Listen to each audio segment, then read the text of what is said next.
एक रात शेरू के दोस्त उसे एक पुरानी सुनसान इमारत के बारे में बताने लगे जो गांव के किनारे पर स्थित थी। वह इमारत एक पुराना अस्पताल था जिसे वर्षों पहले बंद कर दिया गया था। लोग कहते थे कि वहाँ भूत प्रेतों का डेरा है और जो भी वहाँ गया वह वापस नहीं लौटा। शेरू ने जब यह कहानी सुनी तो उसके अंदर का साहसी लड़का जाग उठा। उसने ठान लिया कि वह उस भूतिया अस्पताल की सच्चाई जानकर रहेगा। अगली रात जब पूरा गांव सो रहा था, शेरू ने अपनी लाल टॉर्च और बैटरी से चलने वाली लैंटर्न उठाई और चुपके से अस्पताल की ओर निकल पड़ा। रास्ता सुनसान और अंधेरे में डूबा हुआ था। चारों ओर सन्नाटा पसरा हुआ था और केवल शेरू के कदमों की आवाज ही सुनाई दे रही थी। अस्पताल के पास पहुँचते ही शेरू ने देखा कि इमारत पर धूल और जाले चढ़े हुए थे। टूटी हुई खिड़कियों से ठंडी हवा आ रही थी और दरवाजे पर लगा ताला जंग खा चुका था। शेरू ने दरवाजा खोला और वह चरमराता हुआ खुल गया। अंदर का दृश्य और भी भयावह था। दीवारों पर पुराने धुंधले पोस्टर लटके थे और फर्श पर टूटे हुए कांच और पुराने कागज बिखरे पड़े थे। एक अजीब सी गंध माहौल में भरी हुई थी। शेरू ने अपनी टॉर्च चालू की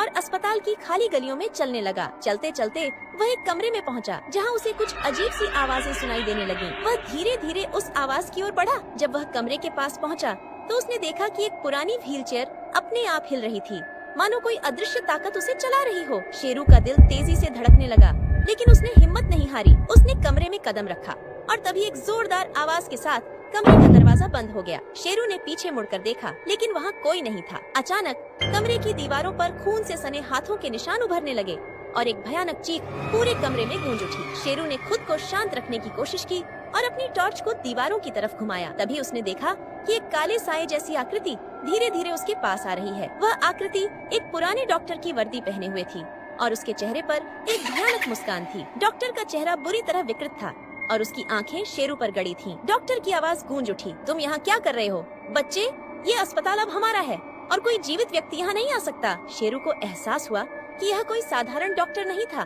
बल्कि वह डॉक्टर का भूत था जो इस अस्पताल में मारे गए मरीजों की आत्माओं के साथ यहाँ फंसा हुआ था। उसने अपनी लाल टॉर्च को कसकर पकड़ा और जोर से बोला, मैं यहाँ सच्चाई जानने आया हूँ, मुझे कुछ भी नहीं डरा सकता। डॉक्टर की भूतियाँ हंसी पूरे कमरे में गूंज उठी और उसने शेरू की तरफ बढ़ने की कोशिश की, लेकिन तभी शेरू को याद आया कि उसकी दादी ने एक बार कहा था कि भूत अंधेरे में ताकतवर होते हैं, लेकिन उजाले से डरते हैं। शेरू ने अपनी टॉर्च को डॉक्टर के भूत की ओर सीधा किया और उसकी रोशनी तेज कर दी। डॉक्टर की भूतिया आकृति अचानक चिल्लाने लगी और धुंधली होने लगी। कुछ ही पलों में वह पूरी तरह गायब हो गया और कमरे में फिर से शांति छा गई। शेरू ने राहत की सांस ली और तुरंत कमरे से बाहर निकल गया। उसने महसूस किया कि इस अस्पताल की हर भूतिया चीज उस अंधेरे की वजह से थी जो वहाँ फैला हुआ था। उसने अपनी टॉर्च से बाकी कमरों को भी रोशन किया और देखा कि वहाँ कुछ नहीं था, सिर्फ पुराने सामान और अस्पताल की यादें थीं। अगली सुबह शेरू गांव लौटा और उसने सबको अस्पताल की सच्चाई बताई और उसकी बहादुरी के लिए वीडियो को लाइक और चैनल को सब्सक्राइब किया।